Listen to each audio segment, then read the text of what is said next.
Bonjour à toutes et à tous et bienvenue dans cette vidéo qui sera consacrée au premier principe de la thermodynamique classique, plus connu sous le nom du principe de la conservation d'énergie ou alors principe de l'équivalence.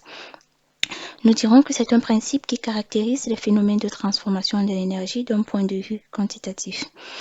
Donc pour un système fermé, le premier principe s'écrit comme suit. Je vais vous mettre dans la description les deux vidéos, le lien des deux vidéos où j'ai développé le travail et la quantité de chaleur. Donc, nous allons également, ça c'est pour un système fermé, lorsque nous avons affaire à un système isolé, nous avons l'énergie du système isolé qui va rester constante. L'énergie du système reste constante, cela revient à dire que la variation de l'énergie interne est égale à 0 et de ce fait, nous aurons le travail plus la chaleur qui seront égales à 0. Maintenant, l'énergie interne d'un système varie pendant la transformation, variant pendant la transformation de l'état 1 à l'état 2 est présentée comme suit.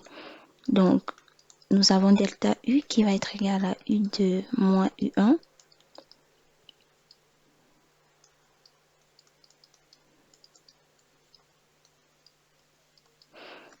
Ça va être égal. Ce qui correspond à l'énergie interne d'un système fermé. Donc maintenant, nous allons présenter l'énergie interne pour une transformation infinitésimale. Donc là, on aura dU qui sera égal. Et nous allons également présenter la formule de l'enthalpie.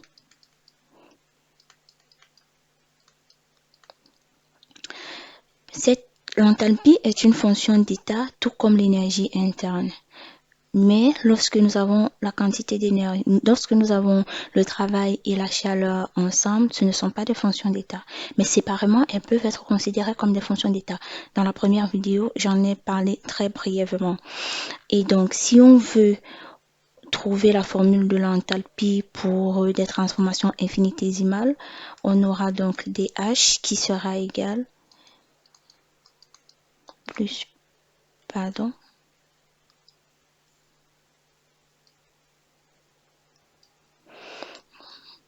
plus V dP.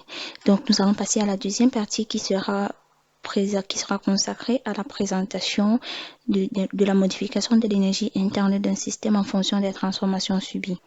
Premièrement, nous allons présenter la transformation isochore. Isochore, c'est à volume constant.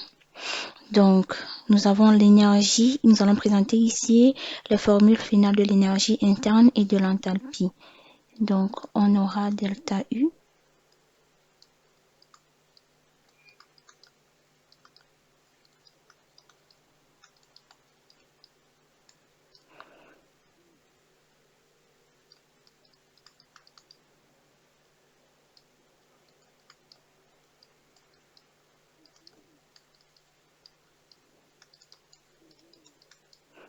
Très bien. Donc, pour une transformation isobare à pression constante, nous aurons l'énergie interne qui est égale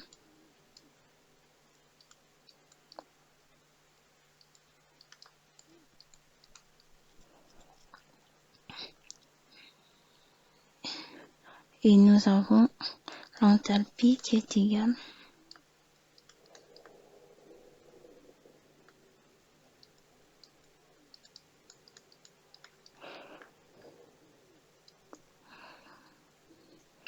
pour une transformation isotherme. Isotherme, température constante.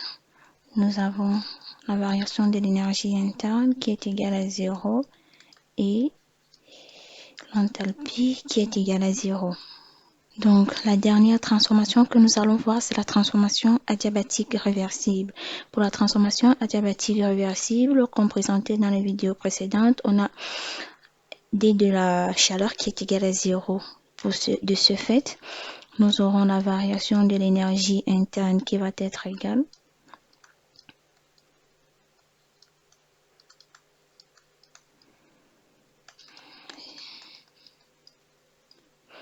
Et nous aurons la variation de l'enthalpie.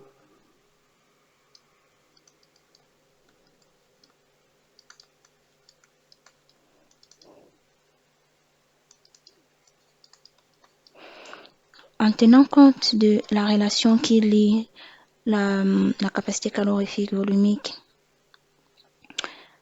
à volume constant, et à pression constante, soit gamma, nous pouvons donc dire que delta H est égal à gamma de N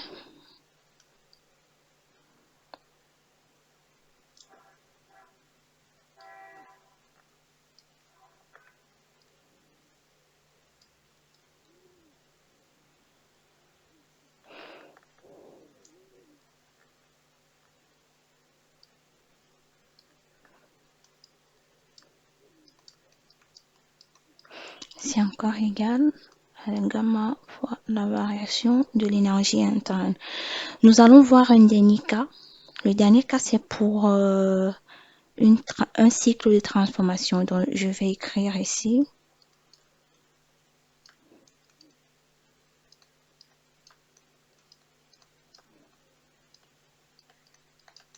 D'accord. On parle de cycle de transformation lorsque l'état initial est identique à l'état final. Donc, si il advienne que je fasse des petites vidéos pour parler des cycles, tels que le cycle de Carnot et consorts, lorsqu'on travaille dans un cycle, automatiquement, la variation de l'énergie interne est toujours égale à 0. Donc, ce sera tout pour cette vidéo. Je vous dis merci pour le temps accordé. Là, ce sont les petites notes que j'avais à faire, que j'ai fait. Je vais faire une dernière vidéo qui va parler du système moteur, du système réfrigérateur. À partir de là, ce sera la dernière vidéo de la série. Si maintenant, par la suite, vous avez des questions ou vous aimeriez que je fasse une ou deux autres vidéos sur des sujets bien précis, vous n'aurez qu'à me faire signe et on verra comment rendre cela possible. Merci et à très bientôt.